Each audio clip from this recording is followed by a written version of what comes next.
They're two structurally and functionally different flavors of DNA packaging. Hi biology friends, it's Sarah, your other biology professor, and let's compare euchromatin and heterochromatin. Because not all chromatin is the same. In addition to DNA packaging, another important role of chromatin is regulating gene expression, controlling how much product is made from a gene. In euchromatin, or open chromatin, the nucleosomes are more widely spaced. When chromatin is loose like this, less condensed, the DNA is easily accessible to the proteins involved in transcription. The genes are able to be expressed. This looser, transcriptionally active chromatin is the state that most of your chromatin is in. Euchromatin, the cell is using it, those genes can be expressed. All chromatin will condense more during cell division, but a small proportion of your chromatin is in a more condensed, tightly packed state throughout the entire cell cycle, even during interphase. This is heterochromatin, or closed chromatin. It's more tightly compacted. Here, you'll find more of the linker histone proteins that drive chromatin compaction, leaving much less space between the nucleosomes. That makes the DNA inaccessible, so you'll see much less gene expression. This DNA is basically silenced. Which type of chromatin do you think would be easier for the cell to replicate? Euchromatin, right? Because the DNA and the origins of replication are more easily accessible to replication proteins. Areas of euchromatin are replicated earlier, in the early part of the S phase. Whereas there's more work to do moving things around to access the DNA in heterochromatin, which is why it's not replicated until mid to late S phase.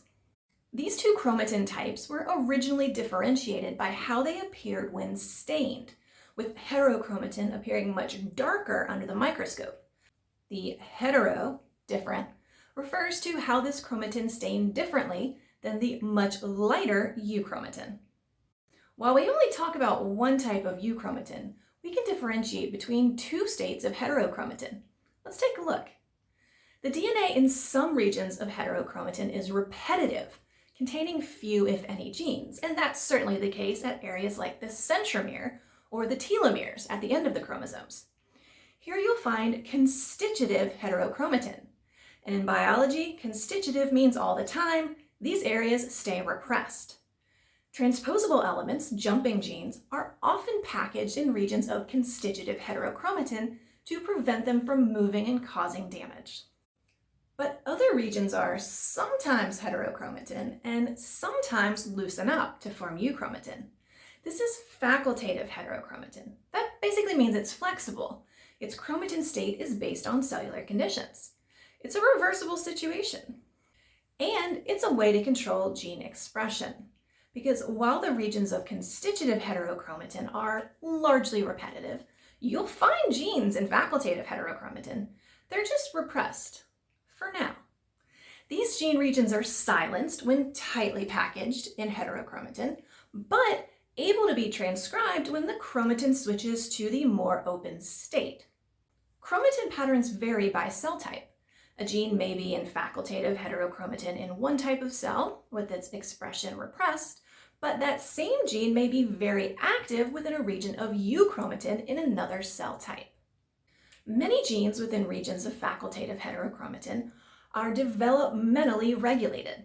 Signals at certain stages of development trigger relaxation or compaction of the chromatin so that genes can be expressed at the right time. In mammalian cells with more than one X chromosome, an entire X chromosome will compact into facultative heterochromatin during X inactivation, leaving just one transcriptionally active X chromosome in the cell. You may know that inactivated X chromosome as a Barr body. It's a crucial part of development. So how does a region of chromatin change its state? Well, that can get pretty complicated, but here's one histone modification you may want to be familiar with. You might already know that DNA has an overall negative charge thanks to the phosphate groups in its backbone. In heterochromatin, positive charges on histone tails keep the DNA protein interaction tight. Positive and negative charges attract. Enzymes called histone acetyltransferases transfer acetyl groups to specific histone amino acids, like positively charged lysines in the histone tails. Adding acetyl groups makes the histone less positive. It's a neutralizing modification. This decreases the interaction between the histone tails and the negatively charged DNA and loosens up the structure. This is an epigenetic modification. It changes the expression of genes without changing the DNA sequence. Histone deacetylases can remove the acetyl groups, restoring the tight interaction between the now more positive histones and the negative DNA. You'll see high levels of histone acetylation in open chromatin and lower levels of histone acetylation in closed heterochromatin. So the cell can use euchromatin, but heterochromatin, not so much.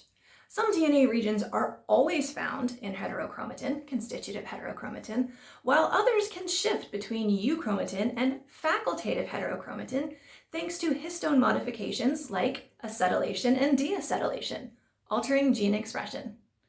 Thumbs up if you can tell the difference between heterochromatin and euchromatin.